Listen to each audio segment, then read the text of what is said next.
Notre pépite aujourd'hui, Noémie Vira, c'est un moyen de mieux acheter, de mieux se voir dans une cabine d'essayage. Oui, c'est ça. Trop mince, trop grande, trop jeune. Souvent, les mannequins présentés sur les sites e-commerce ne nous correspondent pas, que ce soit la morphologie ou encore le style, on ne se reconnaît pas.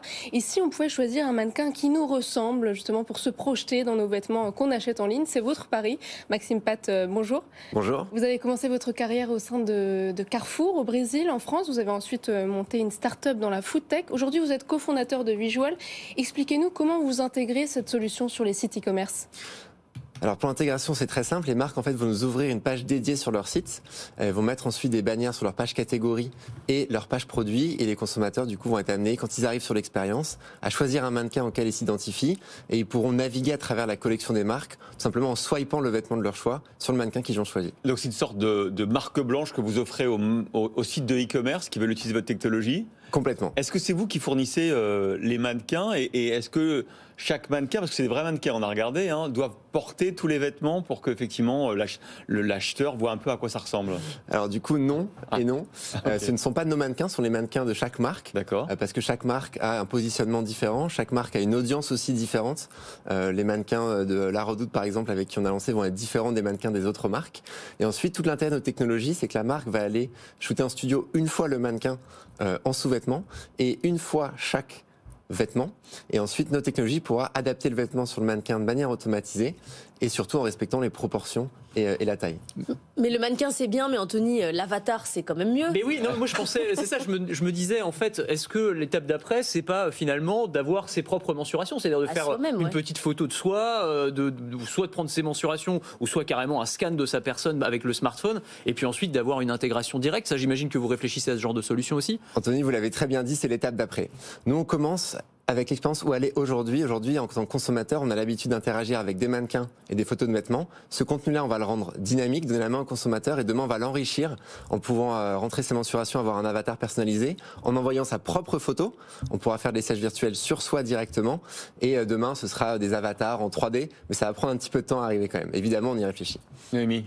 Alors vous avez intégré cette solution sur le site e-commerce La Redoute. Ouais. Et après analyse, vous vous êtes rendu compte que les consommatrices, elles choisissent plutôt le modèle curvy, donc les femmes plus pulpeuses. Une morphologie qui correspond assez peu au standard e-commerce classique. Quel est le taux de conversion justement pour ces consommatrices sur le site La Redoute ? Alors déjà, il faut dire que les consommatrices, elles sont hyper satisfaites de pouvoir choisir leur propre mannequin et ça a été aussi une surprise pour la marque de se rendre compte que c'est pas forcément le standard vers lequel elles se dirigeaient. On a eu beaucoup de retours aussi que les mannequins étaient trop grands, même dans la sélection qui a été offerte aux consommatrices, c'est-à-dire les mannequins plus petites. Et au global, la conversion va augmenter de 40% pour les marques. Ça dépend des catégories de produits. Elle va être différente sur la robe que la veste, que le t-shirt par exemple. Oui, mais il faut choisir son mannequin, donc il faut savoir à qui on ressemble. Moi, je ne sais pas à qui je ressemble dans tous vos mannequins, j'en sais rien. Là, c'est des hommes déjà, donc c'est... Oui, non, mais même dans les femmes, je ne sais pas qui choisir. On n'est pas encore parfait, mais on travaille pour. Avant, il y avait un mannequin, maintenant, il y en a 8. Demain, il y en aura encore plus. Il y aura vos propres photos aussi. Mais c'est un travail, effectivement, c'est une nouvelle expertise en fait, à développer pour les marques, de montrer plus de diversité. Et on n'efface pas 15 ans de mannequins grands et fines sur un site comme ça en 2 mois, mais on travaille pour. Ça a l'air assez innovant. Vous avez levé, je crois, au total, à près d'1 million d'euros auprès de différents partenaires de Business Angel. Est-ce que vous êtes les premiers à faire ça ou est-ce qu'il y a beaucoup de concurrence dans ce domaine-là ? Alors, il y a des concurrents, évidemment. C'est un marché, la mode, qui représente 20% de l'e-commerce mondial, donc c'est énorme. En revanche, on a une approche qui est un peu spécifique, dans le sens où nous, on a une technologie qui est basée sur la 2D et non pas la 3D, comme beaucoup de nos concurrents.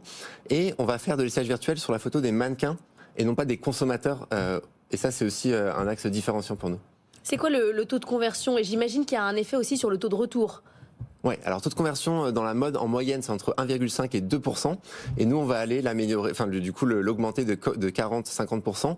Et sur les retours on a peu de recul encore parce qu'il faut au moins 3-4 mois de live, mais ça va contribuer à la diminuer d'environ 30%. Et vous prenez une commission sur le taux de conversion qui est réalisé justement, cette efficacité, elle vous récompense d'une certaine manière ? Ça c'est encore l'étape d'après, Anthony, vous êtes toujours un coup d'avance. Non, aujourd'hui nous c'est une licence annuelle qui va dépendre du nombre de vêtements et du nombre de mannequins. Parce qu'on n'a pas trop d'historique en fait sur nos performances, mais on va passer à un modèle effectivement pour aller capter une partie des ventes additionnelles qu'on va générer pour les marques. Quelles sont les prochaines étapes pour vous? Est-ce que c'est l'internationalisation? Est-ce que c'est la création d'avatars? Enfin, c'est quoi la priorité là aujourd'hui? Alors nous, la priorité qu'on a en ce moment, c'est encore d'affiner la précision du rendu de nos essayages virtuels, notamment en prenant en compte les mesures précises de chaque vêtement pour avoir un rendu qui est hyper réaliste et hyper fidèle. Ouais. Et ensuite, on va s'attaquer à un grand défi qui est de récupérer la photo des consommateurs et de leur permettre d'essayer les vêtements directement sur eux. Et ça, c'est prévu pour la fin d'année. Vous allez demander aux consommateurs de se photographier en sous-vêtements, par exemple, pour pouvoir... Pas en sous-vêtements, mais plutôt en habit de yoga. Ça, c'est un autre, en habit de yoga. Voilà, habit de yoga, quelque chose d'assez moulant. Et on va leur... Regardez, c'est sérieux, habit de yoga moulant. Non, mais... Ouais. Oui. Non, mais si on vous demande en sous-vêtements, faut pas le faire. Bien sûr, c'est pour une attention. C'est pas la même chose. Peut-être que vous le faites pour le site e-commerce de prêt-à-porter pour hommes Jules. Parce que là, vous avez mis en place une nouvelle expérience. Alors là, c'est encore sur mannequin.